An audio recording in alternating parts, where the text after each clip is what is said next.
Hello friends, geography की इस online classroom series में एक बार पुनः आप सभी का स्वागत।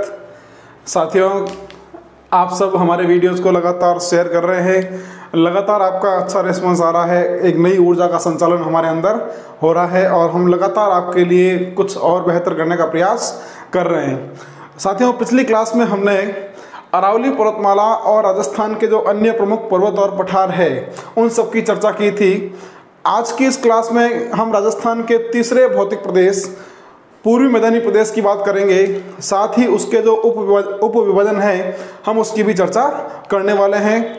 तो जिन विद्यार्थियों ने हमारे पुराने वीडियोस नहीं देखे हैं वो डिस्क्रिप्शन बॉक्स में दिए गए लिंक पर जाकर आप हमारे पुराने वीडियोस को देख सकते हैं। आप वीडियोस को लगातार शेयर करें और चैनल को सब्सक्राइब करना बिल्कुल नहीं भूलें। तो शुरू करते हैं हम आज का अपना टॉपिक, पूर्वी मैदानी प्रदेश। राजस्थान का एक महत्वपूर्ण भौतिक प्रदेश है पूर्वी मैदानी प्रदेश। तो साथियों, यह जो मैदानी प्रदेश है, सबसे पहले तो सवाल आपके ये पूछा जाएगा कि यह मैदानी प्रदेश किसका अवशेष है, किसका अवशेष है। तो साथियों, यह जो मैदानी प्रदेश है यह टेथिस महासागर का अवशेष है। हमने इससे पहले बात की थी पश्चिमी रेतीले मैदान की। तो पश्चिमी रेतीला मैदान जो है वो भी टेथिस महासागर का अवशेष था। ये मैदान भी टेथिस महासागर का ही अवशेष है, लेकिन इस क्षेत्र में अपेक्षाकृत नदियों के प्रवाह के कारण या नदियों के द्वारा लाई गई उपजाऊ मिट्टी के कारण यह क्षेत्र कैसा बन गया, यह बन गया मैदानी क्षेत्र। तो यहाँ पर जो गंगा और यमुना नदियाँ हैं, तो गंगा और यमुना नदियों की जो सहायक नदियाँ हैं उन सहायक नदियों द्वारा लाई गई उपजाऊ जो जलोढ़ मिट्टी है, उस जलोढ़ मिट्टी के कारण इस मैदान का निर्माण हुआ है। अब यदि हम बात करें कि यह जो मैदान है ये राजस्थान में कहाँ फैला है, कैसे ये अन्य भौतिक जो प्रदेश हैं उससे अलग होता है, तो यहाँ हमने बात की थी यह है अरावली पर्वतमाला। और यहाँ एक वर्षा रेखा हमने देखी थी, वह थी 75 सेंटीमीटर वार्षिक वर्षा रेखा। एक वर्षा रेखा यहाँ पर अरावली पर्वतमाला पर जो है 50 सेंटीमीटर वार्षिक वर्षा रेखा, और एक वर्षा रेखा यहाँ पर 75 सेंटीमीटर वार्षिक वर्षा रेखा। अब इन दोनों वर्षा रेखाओं के बीच यहाँ पर स्थित है पूर्वी मैदानी प्रदेश, पूर्वी मैदानी प्रदेश। तो अब ये जो मैदानी प्रदेश है, यह मैदानी प्रदेश इन दो वर्षा रेखाओं से ये अन्य भौतिक प्रदेशों से अलग होता है। अब यदि हम बात करें 50 सेंटीमीटर की वार्षिक वर्षा रेखा की, तो इस 50 सेंटीमीटर की वार्षिक वर्षा रेखा के द्वारा यह मैदानी प्रदेश अरावली पर्वतमाला से अलग होता है। यहाँ पर है अरावली पर्वतमाला, अरावली पर्वतमाला। यहाँ स्थित है हाड़ौती का पठार, हाड़ौती का पठार। तो 50 सेंटीमीटर की जो वार्षिक वर्षा रेखा है, इस वर्षा रेखा के द्वारा यह पूर्वी मैदान इस अरावली पर्वतमाला से अलग होता है। और ये जो 75 सेंटीमीटर की वार्षिक वर्षा रेखा है, इस 75 सेंटीमीटर की वार्षिक वर्षा रेखा के द्वारा यह पूर्वी मैदान इस हाड़ौती के पठार से अलग होता है। तो यदि आपका सवाल एग्जाम में आपको मिलता है कि 75 सेंटीमीटर वार्षिक वर्षा रेखा कौन से भौतिक प्रदेशों को अलग करती है, तो 75 सेंटीमीटर जो है ये पूर्वी मैदान और हाड़ौती के पठार को अलग करती है। और 50 सेंटीमीटर किसको अलग करती है, तो 50 सेंटीमीटर करती है पूर्वी मैदान और अरावली पर्वतमाला को। तो यहाँ पर इस भौतिक प्रदेश का जो सीमांकन क्षेत्र है, जो इसकी सीमाएं हैं, ये सीमाएं हो गई, एक तो 50 सेंटीमीटर वार्षिक वर्षा रेखा और एक 75 सेंटीमीटर की वार्षिक वर्षा रेखा। तो 50 सेंटीमीटर जो है वार्षिक वर्षा रेखा ये इस मैदान की पश्चिमी सीमा बनाती है, और 75 सेंटीमीटर की वार्षिक वर्षा रेखा ये पूर्वी सीमा बनाती है। अब जो 50 सेंटीमीटर है ये अरावली से अलग करती है पूरी मैदान को, और 75 सेंटीमीटर इस पूरी मैदान को हाड़ौती के पठार से अलग करती है। तो कोई दिक्कत नहीं यहाँ तक। इसका अवशेष टेथिस महासागर का अवशेष है। ये गंगा और यमुना की जो सहायक नदियां हैं, तो उन सहायक नदियों द्वारा लाई गई उपजाऊ मिट्टी से इस मैदान का निर्माण हुआ है। इसकी जो सीमाएं हैं ये 50 सेंटीमीटर और 75 सेंटीमीटर की वार्षिक वर्षा रेखाएं बनाती है। अब हम बात करें कि राजस्थान का जो क्षेत्रफल है, तो राजस्थान के क्षेत्रफल के कितने प्रतिशत भाग पर इस मैदान का विस्तार है, राजस्थान की कितनी जनसंख्या इस भौतिक प्रदेश में निवास करती है। तो यदि हम बात करते हैं क्षेत्रफल की, तो राजस्थान के कुल क्षेत्रफल का लगभग 23% क्षेत्र इस भौतिक प्रदेश के अंतर्गत है, और राजस्थान की 39% जनसंख्या इस क्षेत्र में निवास करती है। तो क्षेत्र हो गया 23% और 39% जनसंख्या यहाँ पर निवास करती है। अब यदि हम बात करते हैं कि राजस्थान में जनघनत्व की दृष्टिकोण से, या राजस्थान में सर्वाधिक जनघनत्व या जनसंख्या घनत्व कौन से भौतिक प्रदेश में है, तो वो हो जाएगा मैदानी प्रदेश। अब मैदानी प्रदेश है तो निश्चित रूप से कृषि योग्य क्षेत्र है। तो यह मैदानी क्षेत्र जो है ये कृषि कार्य के लिए महत्वपूर्ण है। अब जहाँ पर कृषि कार्य या कृषि की संभावनाएं अधिक होती है, निश्चित रूप से जनसंख्या का जमाव वहाँ पर अधिक होता है। जहाँ पर कृषि है और जनसंख्या है, तो निश्चित रूप से वहाँ पर परिवहन के साधनों का भी विकास अधिक होगा।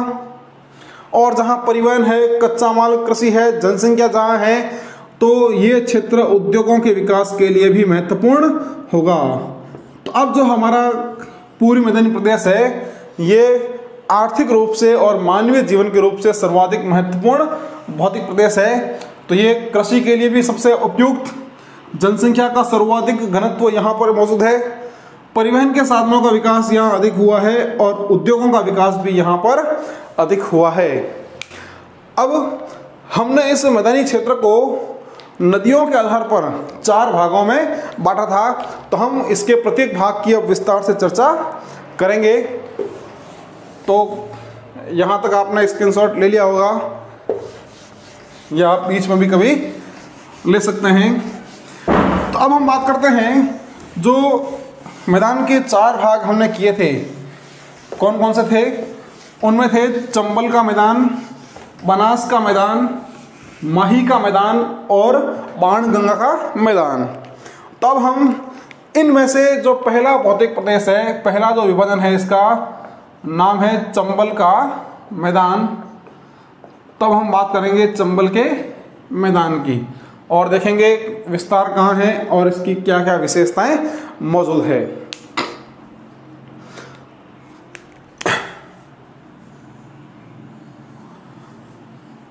राजस्थान की नदियों के अंतर्गत हम चंबल नदी की विस्तार से चर्चा करेंगे।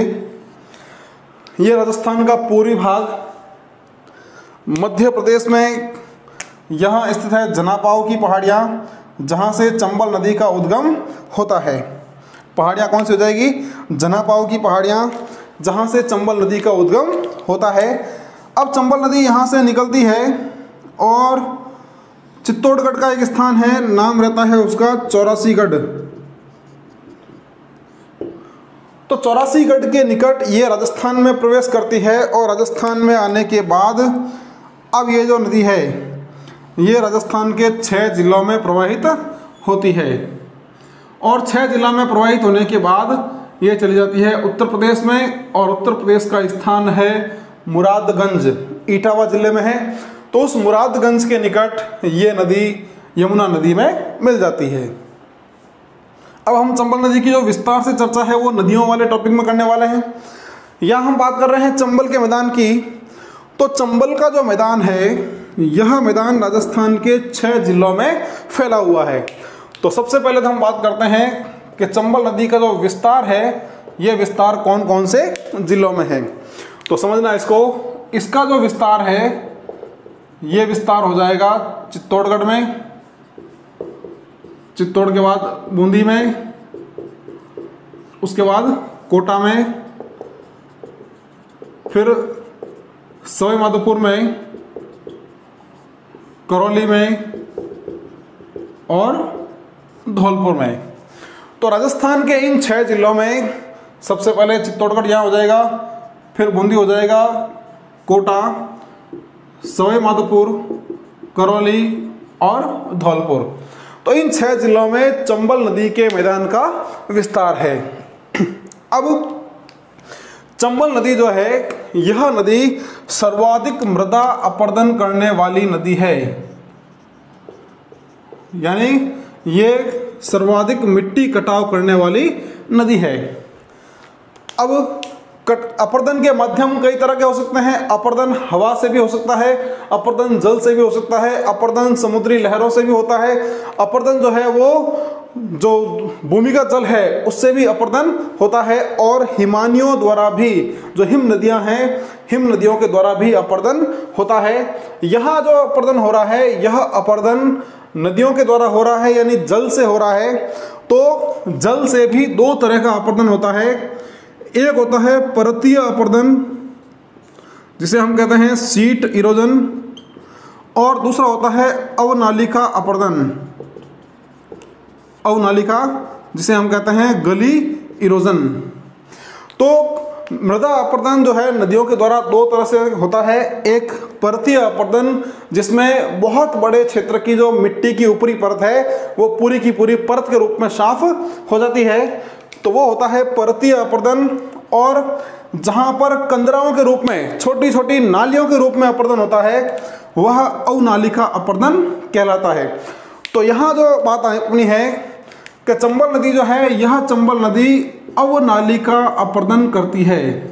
ध्यान रखना, चंबल नदी जो है यह अवनालिका अपरदन करती है। अब चंबल नदी का जो अवनालिका अपरदन है, इस अपरदन के कारण सवाई माधोपुर, करौली और धौलपुर में यहाँ पर चंबल नदी के आसपास काफी उबड़ खाबड़ क्षेत्र का निर्माण हुआ है, उबड़ खाबड़ क्षेत्र का निर्माण हुआ है। अब यदि भौगोलिक भाषा में हम कहते हैं तो ये जो संरचना बनती है जमीन की, जो भूमि का ये संरचना है, इस संरचना को कहते हैं उत्खात भूमि, उत्खात भूमि या बेडलैंड टोपोग्राफी, बेडलैंड टोपोग्राफी। तो भूगोल की भाषा में ऐसी जो जमीन बनी है, उबड़ खाबड़ क्षेत्र बना है, यह उत्खात भूमि कहलाता है। हम इसे सामान्य भाषा में कहते हैं बीहड़, बीहड़। तो चंबल नदी के आसपास सवाई माधोपुर, करौली और धौलपुर का जो मैदानी भाग है, यहाँ पर बीहड़ का निर्माण हुआ है। अब ये अपरदन से निर्मित जमीन है, तो ये उपजाऊपन रहित होगी। तो उपजाऊपन यहाँ पे नहीं है, तो यहाँ कृषि कार्य भी संभव नहीं हो पाएगा। अब जो बीहड़ है, यदि हम बात करते हैं कि सर्वाधिक बीहड़ कहाँ पर है, तो सर्वाधिक बीहड़ राजस्थान में है, धौलपुर जिले में। ध्यान रखना, सर्वाधिक जो बीहड़ है, ये सर्वाधिक बीहड़ कहाँ पर है, धौलपुर जिले में है। अब ये बीहड़ भूमि, ये बीहड़ भूमि जो है ये डाकुओं के लिए प्रसिद्ध है। इस क्षेत्र में डाकुओं का निवास अधिक है, तो बीहड़ भूमि को कहा जाता है डाकुओं की शरण स्थली, डाकुओं की शरण स्थली। कोई दिक्कत नहीं। तो बीहड़ भूमि चंबल नदी के आसपास अपरदन से बनी हुई उबड़ खाबड़ जो जमीन है, उसे हम बीहड़ उत्खात भूमि कहते हैं। सर्वाधिक बीहड़ का विस्तार धौलपुर जिले में है, और इस बीहड़ को डाकुओं की शरण स्थली कहा जाता है। अब चंबल नदी का जो अपवाह क्षेत्र है, चंबल का जो अपवाह क्षेत्र है, इस अपवाह क्षेत्र को या चंबल नदी के आसपास के क्षेत्र को कहते हैं डांग क्षेत्र। जैसे हमने लूणी नदी के अपवाह क्षेत्र की बात की थी, तो लूणी नदी का अपवाह क्षेत्र कहलाया था गोडवाड़ बेसिन, कांतली का अपवाह क्षेत्र कहलाया था तोरावटी बेसिन। उसी तरह चंबल नदी का जो अपवा क्षेत्र है उसे हम डांग क्षेत्र के नाम से जानते हैं। और करौली जिले को कहते हैं डांग की रानी। करौली, तो करौली हो जाएगा डांग की रानी, डांग की रानी, कोई दिक्कत नहीं। तो यहां तक हमने बात की कि चंबल नदी का जो अपर्दित मैदान है वो सवाईमाधोपुर, करौली और धौलपुर जिलों में फैला हुआ है और यहाँ उत्खात भूमि का निर्माण हुआ है या इस क्षेत्र में बीहड़ भूमि का विकास हुआ है।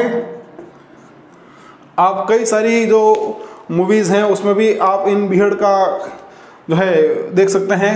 जैसे अभी जो हाल ही में दिवंगत हुए हैं इरफान खान, इनकी एक प्रसिद्ध मूवी थी पान सिंह तोमर। तो पान सिंह तोमर जो है वो इसी बीहड़ क्षेत्र के आसपास जो है उसका पिक्चराइजेशन हुआ था। उसी तरह एक और मूवी थी बैंडिट क्वीन, फूलन देवी पर आधारित जो मूवी थी, उसके भी काफ़ी जो सीन हैं वो इस क्षेत्र में फिल्माए गए थे। तो यदि आप देखना चाहते हैं तो आप उस मूवी में देख सकते हैं, हालांकि इतना समय हमें ख़राब नहीं करना है। चलिए, तो ये हो गई डांग क्षेत्र और डांग की रानी कहते हैं करौली को। तो अब चंबल नदी का जो आधा भाग है, जो आधा मैदान है, यह मैदान तो कृषि कार्य के योग्य नहीं है, लेकिन जो बूंदी और कोटा में मुख्य रूप से और कुछ भाग चित्तौड़, एक बात और ध्यान रखें कि चित्तौड़गढ़ जिले में जो है चंबल नदी एक संकरे गॉर्ज के रूप में बहती है,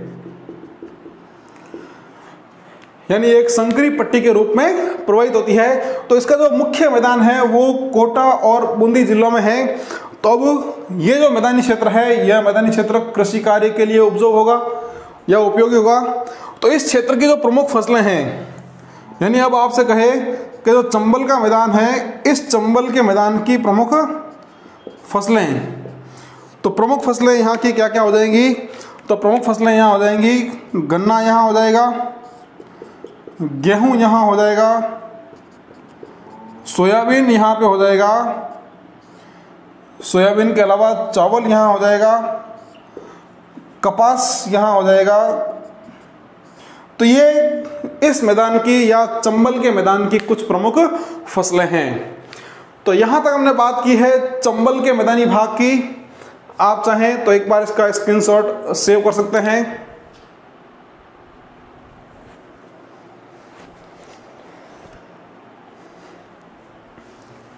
हो गया मित्रों,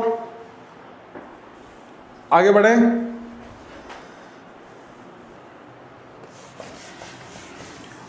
चंबल के बाद जो अपना अगला मैदान रहता है वह रहता है बनास का मैदान। तो चंबल के मैदान में कोई दिक्कत नहीं, यहाँ तक किसी तरह की समस्या है या आपके कोई सवाल है तो आप कमेंट बॉक्स में हमें ज़रूर शेयर कर सकते हैं। बहुत जल्द हम अपने इस ज्योग्राफी की ऑनलाइन क्लासरूम लाइव क्लास हम शुरू करने वाले हैं और एक निश्चित समय पर हम लाइव क्लास के माध्यम से आने वाले दिनों में अध्ययन करेंगे। तो दूसरा जो भाग है इसका, वह भाग रहता है बनास का मैदान। बनास का मैदान। तो बनास नदी जो है, इस नदी का उद्गम कहाँ से होता है? सबको मालूम है? नहीं है मालूम तो कोई दिक्कत नहीं, अभी हम पता कर लेंगे। तो राजसमंद जिले के अंतर्गत पहाड़ियाँ रहती है, खमनोर की पहाड़ियाँ। कौन सी पहाड़ियाँ हो जाएंगी? ये हो जाएगी खमनोर की पहाड़ियाँ। और इसी खमनोर की पहाड़ियों से बनास नदी का उद्गम होता है। अब यहाँ से निकलती है और यहाँ से निकलने के पश्चात बनास नदी का प्रवाह भी राजस्थान के 6 जिलों में होता है। तो बनास का जो प्रवाह है, ये प्रवाह भी 6 जिलों में है, यानी यह जो मैदान है, इस मैदान का विस्तार कितने जिलों में हो जाएगा? ये हो जाएगा 6 जिलों में। अब जिले कौन कौन से हैं? तो जिला हो जाएगा राजसमंद, राजसमंद के बाद चित्तौड़गढ़, चित्तौड़गढ़ के बाद भीलवाड़ा, अजमेर, टोंक और सवाई माधोपुर। तो बनास का जो मैदान है, इस मैदान का विस्तार राजस्थान के इन 6 जिलों में है। यानी बनास का जो प्रवाह है वो इन 6 जिलों में होता है। बनास की प्रमुख सहायक नदियां इन जिलों में हैं।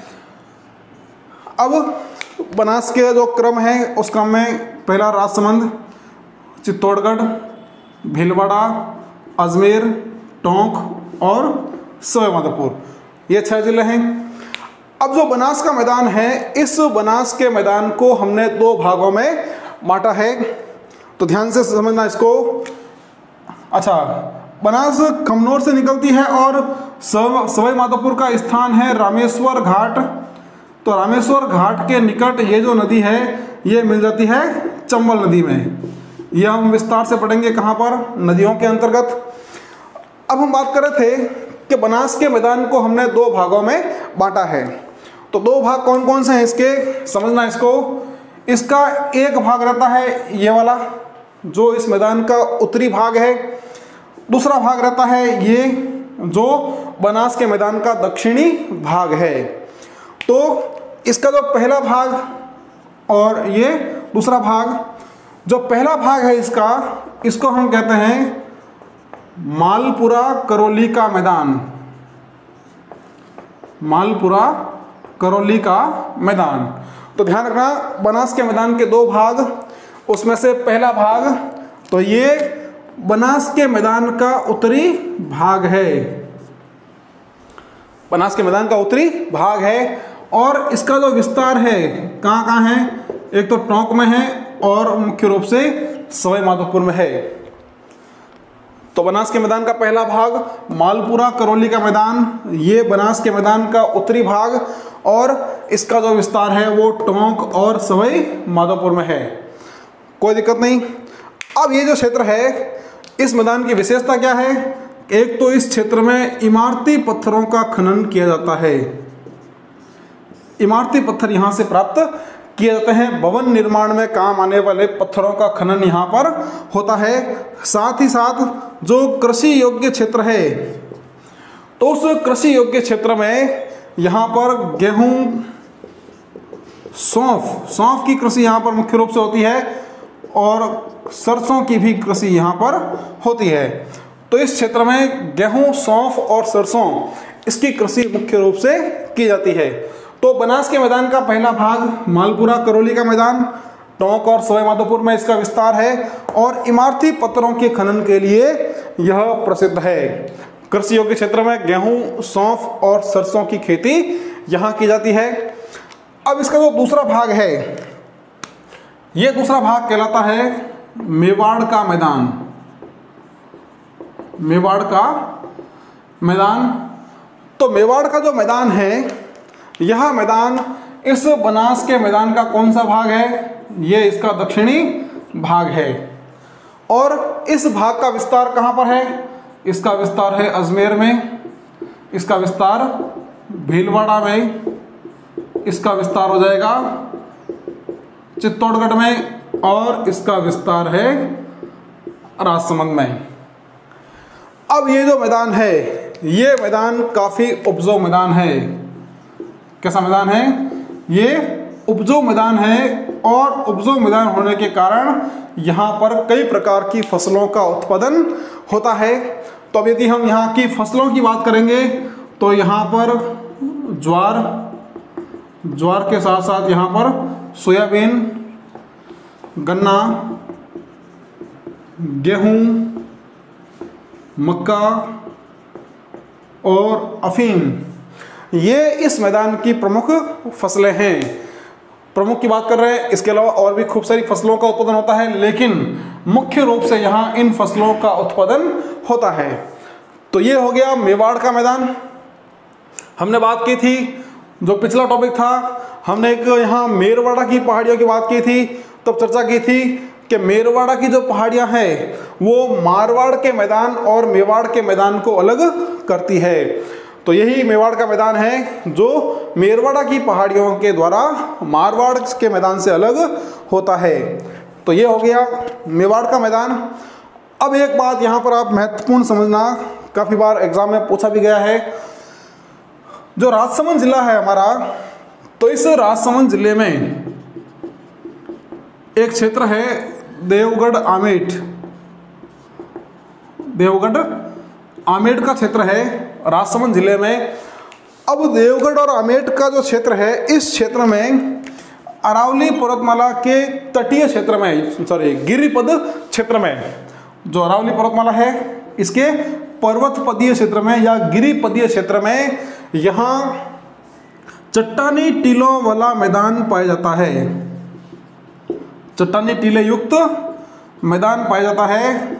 और ये जो मैदान है, इस मैदान का एक महत्वपूर्ण नाम है, कई बार ये एग्जाम में पूछा गया है, इसे कहते हैं पीडमांट का मैदान। पीडमांट का मैदान। तो ध्यान रखना है, सवाल यहाँ से कई प्रकार से पूछ सकते हैं। पहला सवाल तो ये पूछेगा कि राजस्थान में पीडमांट के मैदान का विस्तार कहाँ पर है, तो जिले की बात करेगा तो राजसमंद जिला। यदि वो क्षेत्र की बात करेगा तो क्षेत्र हो जाएगा देवगढ़ और आमेठ क्षेत्र राजसमंद जिले में। अब ये सवाल आ जाए कि चट्टानी टीलों युक्त मैदान को किस नाम से जानते हैं, तो चट्टानी टीले युक्त जो मैदान है उसे हम पीडमांट के मैदान के नाम से जानते हैं। अब सवाल आपका यहाँ से यदि ये आ गया कि जो पीडमांट का मैदान है, यह मैदान राजस्थान के कौन से भौतिक प्रदेश का हिस्सा है, तो पीडमांट का जो मैदान है ये पूर्वी मैदानी प्रदेश का हिस्सा है। अब यदि उसमें ये आ जाए बनास का मैदान, तो ये बनास के मैदान का हिस्सा है। ये पीडमांट का मैदान इस मेवाड़ के मैदान का हिस्सा है। मेवाड़ का मैदान बनास के मैदान का हिस्सा है और बनास का मैदान पूर्वी मैदानी प्रदेश का हिस्सा है। तो यह काफ़ी महत्वपूर्ण रहता है। कई बार एग्जाम में यह सवाल पूछा गया है कि पीडमांट का जो मैदान है इसका विस्तार किस जिले में है, किस क्षेत्र में है, और पीडमांट के मैदान की विशेषता क्या है, तो विशेषता हो जाएगी कि ये चट्टानी टीलों युक्त मैदान है। तो साथियों, यहाँ जो है हमारा बनास का मैदान पूर्ण हुआ। तो बनास के मैदान के दो भाग हमने किए, दोनों भागों की विशेषता हमने पढ़ी और अंत में पीडमांट के मैदान की हमने बात की थी। अब पूर्वी मैदानी प्रदेश का जो तीसरा भाग है वह रहता है माही का मैदान। तो अब हम बात करेंगे माही के मैदान की। यहाँ तक उम्मीद करता हूँ कोई दिक्कत नहीं आई होगी। आपको इन चीज़ों का बार बार रिवीजन करते रहना है, क्योंकि ये चीज़ें रिवीजन से ही जो है आपके परफेक्ट हो पाएगी। तीसरा मैदान रहता है हमारा, वह रहता है माही का मैदान। माही का मैदान तो यह राजस्थान का दक्षिणी भाग, और दक्षिणी भाग में यहाँ बांसवाड़ा जिला, डूंगरपुर, और यहाँ रहता है प्रतापगढ़ जिला। ये प्रतापगढ़, डूंगरपुर। अब मध्य प्रदेश में यहाँ स्थित है अमामोरू पहाड़ी। अमामोरू पहाड़ी किसका भाग है? ये विंध्याचल पर्वतमाला का भाग है।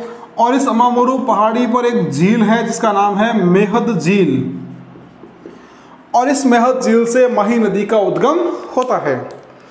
अब यहाँ से जब निकलती है तो यहाँ से निकलने के बाद ये बांसवाड़ा का एक गांव है जिसका नाम है खांदू। तो खांदू गांव के निकट राजस्थान में प्रवेश करती है।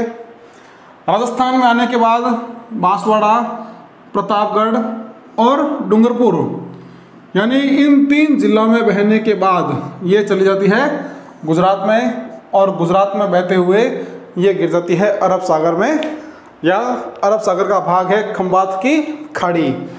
तो अब जो हमारा माही का मैदान है, इस मैदान का विस्तार मुख्य रूप से कौन कौन से जिलों में है, तो विस्तार की बात करेंगे तो इसका विस्तार हो जाएगा बांसवाड़ा में, प्रतापगढ़ में और डूंगरपुर में। इन 3 जिलों में इस नदी का इस मैदान का विस्तार है, जहां पर माही है और माही की प्रमुख सहायक नदियां हैं। कोई दिक्कत नहीं। अब यहां कुछ शब्दावली आपको ध्यान रखनी है। जैसे प्रतापगढ़ जिले में माही नदी के आसपास का जो क्षेत्र है, इस क्षेत्र को कहा जाता है कांठल। प्रतापगढ़ में माही नदी के आसपास का क्षेत्र कहलाता है कांठल। फिर प्रतापगढ़ और बांसवाड़ा के बीच जो माही नदी के आसपास का मैदानी क्षेत्र है, इस मैदानी क्षेत्र को कहा जाता है छप्पन का मैदान।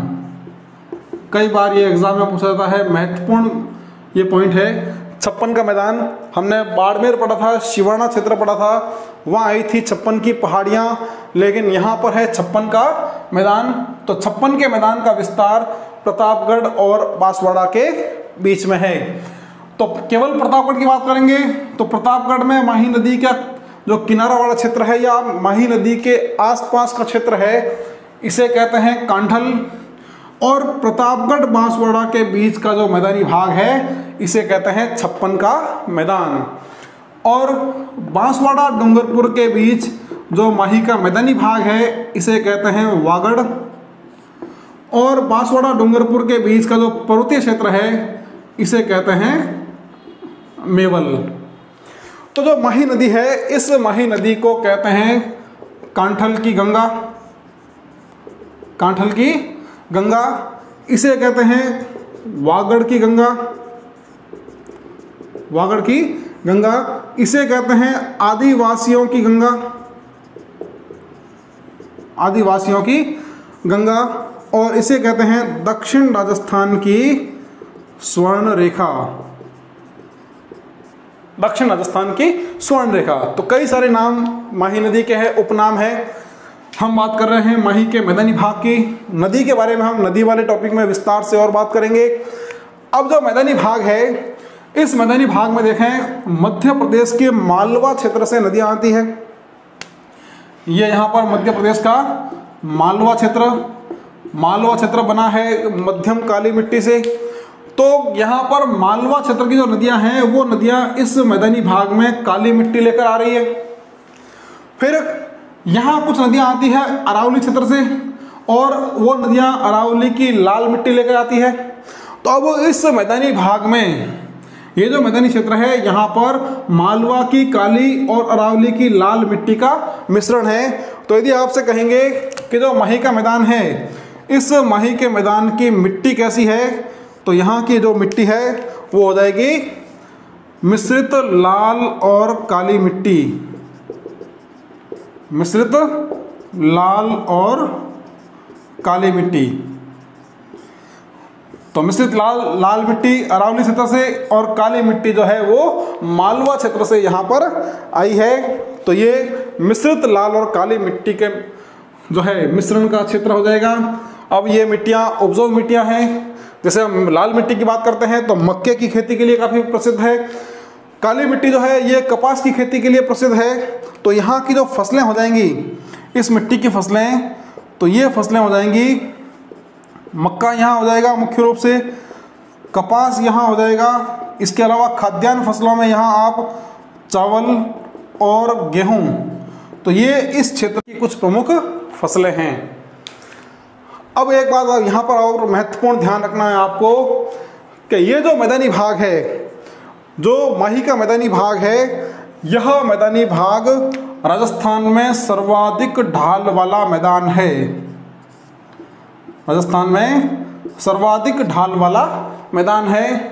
अब यदि ढाल अधिक होगा तो ढाल के अधिक होने से उस क्षेत्र में नदियों का प्रवाह भी तेज होगा। तो ये जो मैदानी भाग है, यहाँ पर राजस्थान की सर्वाधिक तेज नदियाँ प्रवाहित होती है। सर्वाधिक तेज नदियाँ प्रवाहित होती है। और वर्षा काल में जाखम नदी जो है, ये इस क्षेत्र में सर्वाधिक तेज बहने वाली नदी है। तो वर्षा काल में जब अत्यधिक वर्षा होगी तो यह नदी अपने पूर्ण प्रवाह में बहेगी। तो राजस्थान में यदि सवाल कभी आ भी जाए कि अधिकतम वेग से बहने वाली जो नदी है वो कौन सी है, तो वो हो जाएगी जाखम नदी। जाखम जो माही की सहायक नदी है, प्रतापगढ़ से जिसका उद्गम होता है। प्रतापगढ़ में भंवर माता की पहाड़ियों से यह नदी आती है। नदियों के अंतर्गत हम इस बात को मुख्य विस्तार से हम और पढ़ने वाले हैं। तो ध्यान रखना कि यह मैदान जो है, माही का मैदान, राजस्थान में सर्वाधिक ढाल वाला मैदानी भाग है, जिससे यहाँ पर जो नदियाँ बहती है उन नदियों का प्रवाह भी काफ़ी तेज रहता है। और इस क्षेत्र में बहने वाली जो जाखम नदी है, ये सबसे तेज बहने वाली नदी होती है। तो ये सारी जो विशेषताएं हैं, ये विशेषताएं अपनी हो गई माही के मैदान की। अब माही के मैदान के बाद जो मैदान का अंतिम भाग रहता है वो है बाण गंगा का मैदान।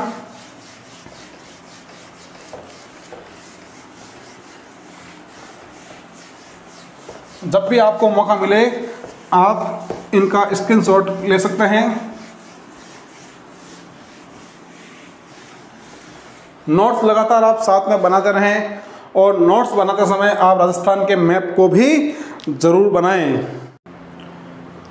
चलिए, इस मैदान का जो अंतिम भाग है वह भाग रहता है बाण गंगा का मैदान। तो ये राजस्थान के पूर्वी मैदानी प्रदेश का चौथा और अंतिम उप विभाजन है। तो साथियों, ये जो मैदान है, इस मैदान का विस्तार मुख्य रूप से कहाँ पर है?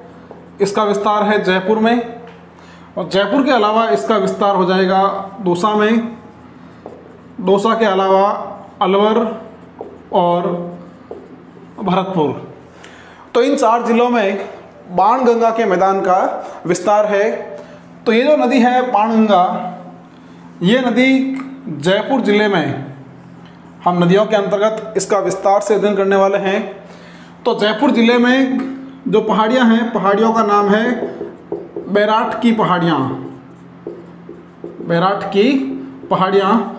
तो इन बैराठ की पहाड़ियों से इस नदी का उद्गम होता है और यहाँ से निकलकर ये उत्तर प्रदेश में मिल जाती है यमुना नदी में। तो अब ये जो मैदान है बाणगंगा का, जयपुर, दौसा, अलवर और भरतपुर जिलों में फैला हुआ। अब एक बात का विशेष ध्यान रखना कि ये जो मैदान है, ये मैदान नवीन जलोढ़ मिट्टी से निर्मित है। नवीन जलोढ़ मिट्टी से निर्मित है, जिसे हम खादर मिट्टी भी कहते हैं। हम मिट्टियों के विभाजन में इसकी विस्तार से चर्चा करेंगे कि ये मिट्टियाँ क्या होती है और कैसे इनका निर्माण होता है। तो नवीन मिट्टी जो है, नवीन जलोढ़ मिट्टी जो है, इस मिट्टी का प्राकृतिक रूप से प्रतिवर्ष क्या हो जाता है? नवीनीकरण। प्राकृतिक रूप से इस मिट्टी का नवीनीकरण प्रतिवर्ष चलता रहता है। तो प्रतिवर्ष नवीनीकरण होने के कारण ही ये मिट्टी जो है सबसे उपजाऊ मिट्टी होती है। तो ये मिट्टी हो गई सबसे उपजाऊ मिट्टी। तो सबसे उपजाऊ मिट्टी वाला जो मैदानी भाग है बाण गंगा का मैदान, तो ये राजस्थान के सबसे उपजाऊ मैदानों में से एक है, या कह सकते हैं कि ये राजस्थान का सबसे उपजाऊ मैदान है। अब ये जो क्षेत्र है, ये जो मैदानी भाग है, इस मैदानी भाग में सिंचाई के साधनों की भी उपलब्धता है। और सिंचाई के साधनों के रूप में जैसे हम बात करते हैं जयपुर की, तो यहाँ पर कुएं और नलकूपों द्वारा सिंचाई होती है। और राजस्थान में कुएं और नलकूपों द्वारा सर्वाधिक सिंचाई जयपुर जिले में ही होती है। तो सिंचाई के साधनों के रूप में यहाँ पर कुएं और नलकूप है। साथ ही साथ इस क्षेत्र में यहाँ पर नहरों का भी विकास हुआ है। तो अब उपजाऊ मिट्टी भी यहाँ पर है और साथ ही साथ सिंचाई के साधन भी यहाँ पर विद्यमान है। इस कारण यह क्षेत्र कृषि उत्पादन के लिए काफ़ी महत्वपूर्ण रहता है। तो ये जो क्षेत्र है, इस क्षेत्र की यदि हम बात करेंगे प्रमुख फसलों की, तो इस क्षेत्र के अंतर्गत जो महत्वपूर्ण फसलें हैं, उन फसलों में गेहूं के अलावा यहाँ पर सरसों का उत्पादन भी होता है। सरसों के उत्पादन के अलावा यहाँ पर आलू का उत्पादन होता है, तंबाकू यहाँ पर अधिक होता है। तो ये इस क्षेत्र की कुछ महत्वपूर्ण फसलें हैं। तो ये बाण गंगा का मैदान राजस्थान के सभी मैदानों में सबसे उपजाऊ मैदान, 4 जिलों में इसका विस्तार, जयपुर, दौसा, अलवर और भरतपुर।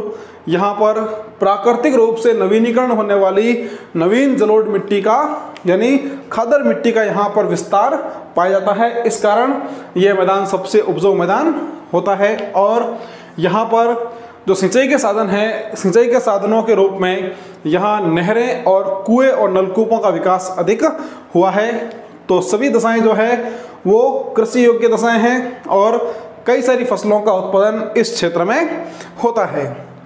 तो एक बार आप इसका स्क्रीनशॉट सेव कर सकते हैं।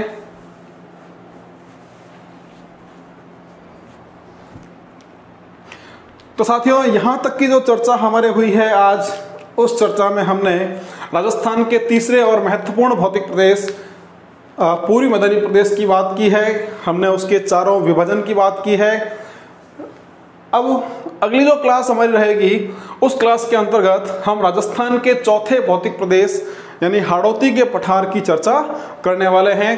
आप लगातार हमारे इन वीडियोस को शेयर करते रहें, हमारे चैनल को सब्सक्राइब करें, अपने अधिक से अधिक मित्रों तक इसे फैलाएं। अगले क्लास के साथ बहुत जल्द फिर आपसे मुलाकात होगी। तब तक के लिए बहुत बहुत धन्यवाद। Thank you.